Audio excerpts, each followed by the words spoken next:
देलाबन तेहन दो ऑल गुरु पंडित रघुनाथ मुर्मू तकिना उपरुम बन आजम लगे।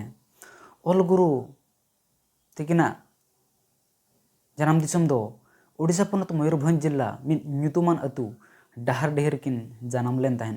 अकिना जन्म माह दो 5/5/1906 मसीहा रना हुई लेन तकिन तहन। अकिना अकिन रिन बाबा ᱧᱩᱛᱩᱢ दो ताहें कना सिदो मुर्मू और अकिन आयो ᱧᱩᱛᱩᱢ ताहें कन तहन सुमी मुर्मू।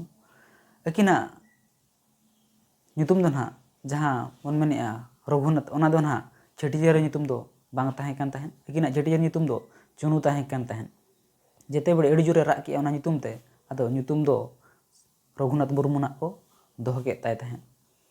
इन तायम अकिना UPRME दो बहरदार किन तोराव लेआ। इन तायम हाई स्कूल दो ना अब बारिपदा किन ऑल ले तहन। इन तायम ओड़ा रे एटकेटोने इदी कते ओड़ा दो ना किन बगी ले तहन और ओलो बगी तायम हो बारिपदा किन ट्रेनिंग अप्रेंटिस ट्रेनिंग किन हताव तहन। इन तायम दो बारिपदा ना मिन सुतम फैक्ट्री ना किन कमी तहन। मा तबे ᱧᱟᱯᱟᱢ ᱵᱚᱱ ᱫᱚᱥᱟᱨ भिडियो रे।